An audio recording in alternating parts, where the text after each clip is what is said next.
पुराने ज़मानों की बात है, जब राजाओं का दौर हुआ करता था और तकदीर के खेल इंसान को पल भर में ज़मीन से आसमान तक पहुंचा देते थे। पूर्वी सल्तनत नूराबाद के एक छोटे से गांव में एक गरीब किसान रहता था। उसका नाम था फ़कीर मोहम्मद। फ़कीर मोहम्मद सुबह सवेरे खेतों में काम करने निकल जाता और शाम ढलते ही घर लौट आता।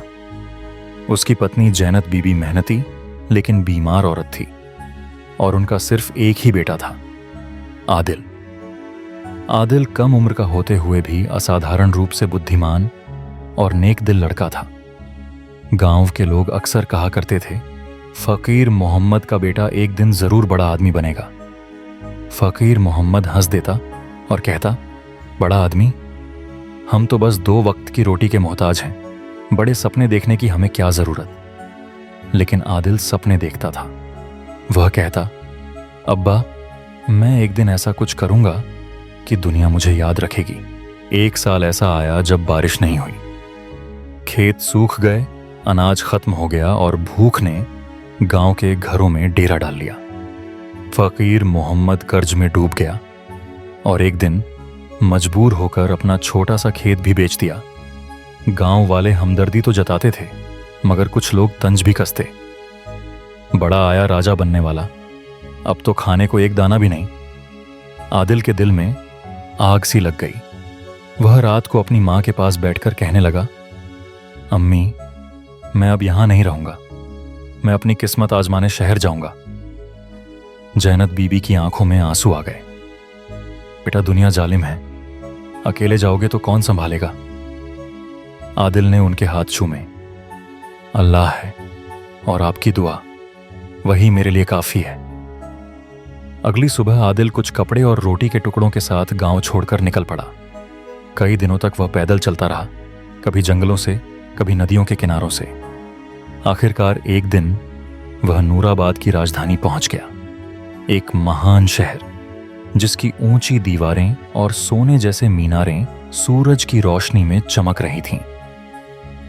शहर के दरवाजे पर एक पहरेदार ने उसे रोका। कहां से आया है लड़के? गांव से, काम की तलाश में। पहरेदार हंस पड़ा। यहां काम तो बहुत है, मगर किस्मत चाहिए। आदिल ने कहा, किस्मत मेरे साथ है। कई दिनों तक आदिल ने मजदूरी की, कभी बाजार में सामान उठाया, कभी अस्तबल में घोड़ों की देखभाल की। एक दिन शाही ऐलान हुआ कि बादशाह सलामत गुलामों और नौकरों में से एक काबिल नौजवान को महल की सेवा के लिए चुनेंगे।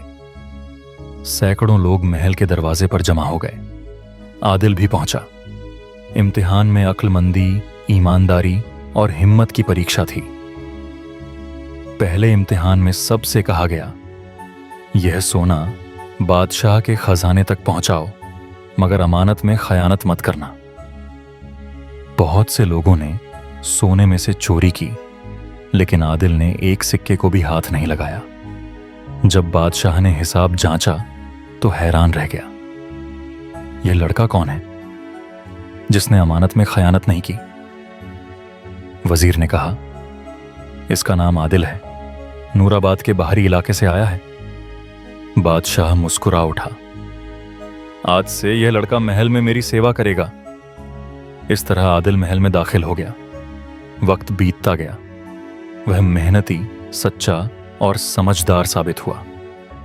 जल्द ही वह बादशाह का भरोसेमंद बन गया। एक दिन बादशाह ने कहा, आदिल, तुम में वह बात है जो शहजादों में भी नहीं। अगर किस्मत ने चाहा तो मैं तुम्हें वह मुकाम दूंगा जिसकी तुम कल्पना भी नहीं कर सकते। आदिल ने झुककर कहा, हुजूर, मैं तो एक गरीब किसान का बेटा हूं, मैं बस सेवा करना जानता हूं। बादशाह मुस्कुराकर बोला, बेटा, असली बादशाह वह नहीं होता जो तख्त पर बैठा हो, बल्कि वह होता है जो दिलों पर राज करता हो। महल की जिंदगी आदिल के लिए किसी सपने जैसी थी। सोने के स्तंभ, चांदी के दरवाजे, खुशबुओं से महकती हुई फिजा। मगर उसके दिल में अब भी गांव की मिट्टी की खुशबू बसी हुई थी। वह अक्सर शाम को महल की छत पर खड़ा होकर चांद को देखा करता, जैसे अपनी माँ की यादों से बातें कर रहा हो। अम्मी, मैं अपना वादा निभा रहा हूं। एक दिन आप मुझ पर फख्र करेंगी। वक्त बीतता गया और आदिल की ईमानदारी और अक्लमंदी ने सबको प्रभावित किया, सिवाय एक शख्स के, वजीर आजम झरकान। झरकान बरसों से बादशाह के करीब था, मगर अब आदिल की बढ़ती हुई लोकप्रियता से जलने लगा। एक रात झरकान ने अपने खुफिया मशीरों से कहा, यह लड़का गरीबों का बेटा है, मगर बादशाह के दिल पर राज कर रहा है। अगर आज इसे न रोका गया तो कल यह तख्त पर बैठेगा। साजिश रची गई। झरकान ने महल के खजानची से मिलकर बादशाह के खजाने से सोना चोरी करवाया और इल्जाम आदिल पर लगा दिया। सुबह दरबार में हंगामा मच गया। बादशाह ने गुस्से में कहा, आदिल, क्या तुमने मेरी अमानत में खयानत की है? आदिल के कदम कांप उठे। हुजूर, मैं बेगुनाह हूं, मेरी जान की कसम। लेकिन झरकान ने सबूत पेश किए। आदिल के कमरे से सोने की एक थैली बरामद हुई, जो खजांची ने खुद वहां रखी थी। महल के सभी लोग खामोश थे। बादशाह ने गहरे दुख के साथ कहा, मैं तुम पर भरोसा करता था आदिल, मगर सबूत तुम्हारे खिलाफ हैं। आदिल ने कहा, अगर मेरा जुर्म साबित हो जाए तो मुझे दरबार के सामने फांसी पर चढ़ा दीजिए, मगर अगर मैं बेगुनाह निकला तो इंसाफ का फैसला आपके दिल पर छोड़ता हूं। बादशाह ने कहा, ठीक है, तुम्हें 3 दिन की मोहलत दी जाती है। अगर तुम अपनी बेगुनाही साबित न कर सके तो कानून अपना रास्ता लेगा।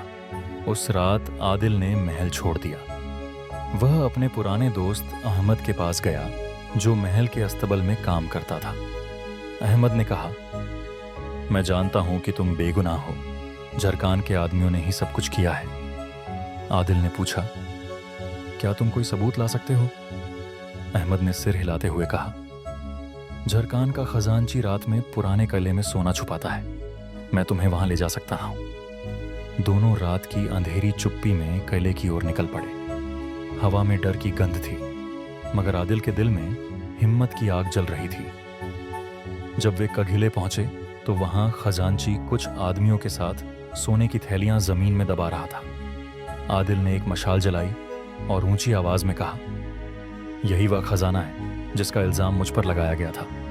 खजांची घबरा गया और भागने लगा, मगर आदिल ने उसे पकड़ लिया। अहमद तुरंत महल की ओर दौड़ पड़ा ताकि बादशाह को सब कुछ बता सके। सुबह जब बादशाह दरबार में आया तो अहमद और खजांची दोनों वहां मौजूद थे। अहमद ने पूरा किस्सा बयान किया और खजांची ने अपना जुर्म कबूल कर लिया।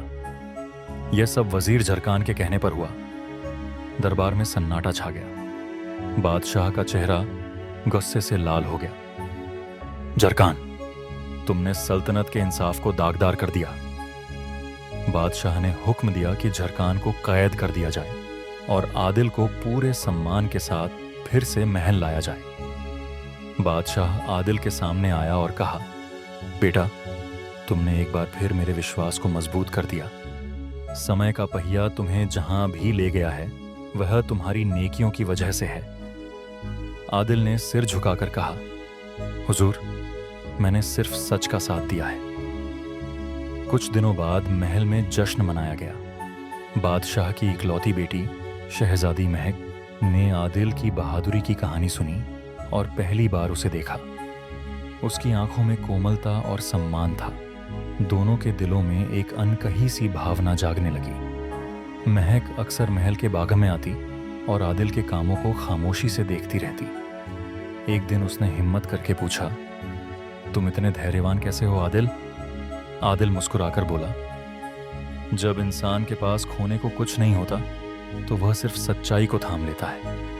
महक के दिल में एक हल्की सी धड़कन उठी, वह धड़कन जो प्रेम की शुरुआत होती है। शहजादी महक और आदिल की कहानी अब महल की दीवारों से निकलकर महल के बागों तक फैल चुकी थी। चांदनी रातों में जब दरबार की रोशनी मध्यम पड़ जाती, महक चुपके से बाग में आती और आदिल से बातें करती। आदिल, तुम्हारे शब्दों में अजीब सा सुकून है। तुम्हारे साथ बात करते हुए महल का शोर भी खामोश लगने लगता है। आदिल के होंठों पर हल्की सी मुस्कान आ जाती। शहजादी, मैं तो एक साधारण सेवक हूं। आपसे बात करना भी मेरे लिए सौभाग्य है। महक ने उत्तर दिया, इज्जत तुम्हारे लहजे में है आदिल। तुम महल के सबसे सच्चे इंसान हो। प्रेम के बीज चुपचाप उनके दिलों में अंकुरित होने लगे। मगर किस्मत का पहिया कब किसी को चैन से बैठने देता है। नूराबाद की सल्तनत के पश्चिम में एक दुश्मन राज्य था, तामरा। तामरा का राजा करण सिंह लंबे समय से नूराबाद के इलाकों पर कब्जा करने के सपने देख रहा था। जब उसे यह खबर मिली कि बादशाह का वजीर कैद में है और दरबार में हलचल मची हुई है, तो उसने इसे अच्छा मौका समझा।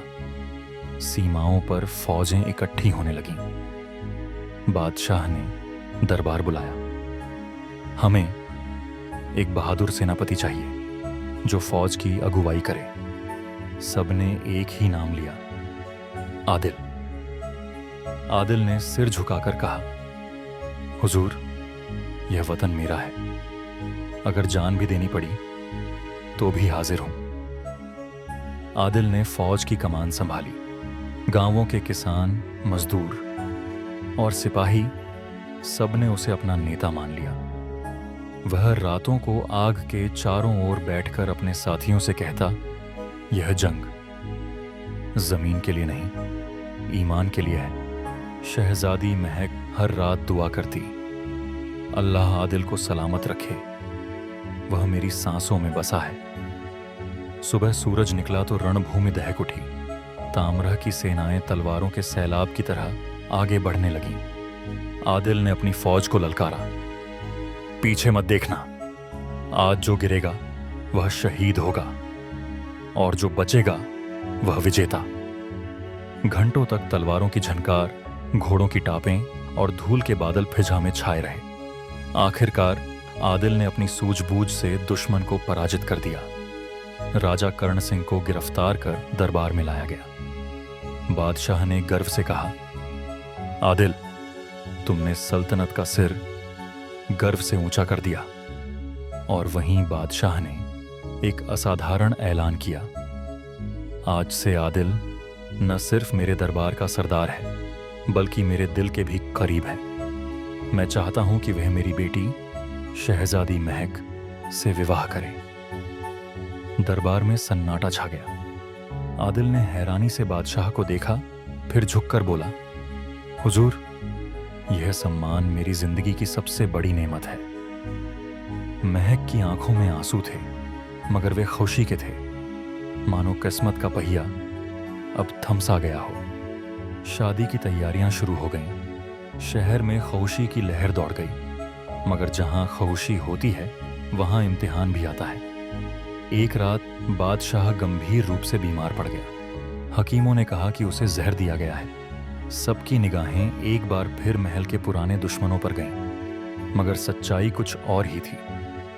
कैद में बंद वजीर झरकान किसी तरह जेल से भाग निकला था और बदला लेने आया था। आदिल ने अपनी जान की परवाह किए बिना झरकान को पकड़ने के लिए कूच किया। तलवारों का आखिरी मुकाबला महल के आंगन में हुआ। झरकान ने आखिरी वार किया, मगर आदिल ने अपनी जान देकर बादशाह को बचा लिया। उसी वार में झरकान भी मारा गया। बादशाह आदिल के पास आया और उसका सिर अपनी गोद में रख लिया। बेटा, तुमने मेरा और मेरी सल्तनत का कर्ज चुका दिया। आदिल ने कमजोर आवाज में कहा, हुजूर, मेरा वक्त पूरा हो गया है, मगर याद रखिए, तख्त का असली हकदार वही होता है जो रियाया के लिए जीता है। शहजादी महक दौड़ती हुई आई और आदिल के हाथ थाम लिए। तुम वादा करके ऐसे नहीं जा सकते आदिल। आदिल ने मुस्कुराकर कहा, मोहब्बत कभी खत्म नहीं होती महक, वह वक्त के पहिए में हमेशा घूमती रहती है। और फिर उसकी सांस थम गई। कुछ दिनों बाद बादशाह ने आदिल को शहीद-ए-नूराबाद का खिताब दिया। शहजादी महक ने जीवन भर विवाह नहीं किया। वह हर रात महल के बाग में चांद को देखती और कहती, तुमने कहा था कि वक्त का पहिया रुकता नहीं, मगर मेरा वक्त वहीं ठहर गया है आदिल। नूराबाद के लोग आज भी जब किसी ईमानदार और बहादुर इंसान को देखते हैं तो कहते हैं, यह तो आदिल की औलाद लगता है। यह कहानी हमें सिखाती है कि वक्त का पहिया हर किसी के लिए घूमता है, कभी गरीबी से इज्जत तक, कभी मोहब्बत से कुर्बानी तक। असली कामयाबी वही है जो दिलों में हमेशा के लिए नक्श हो जाए।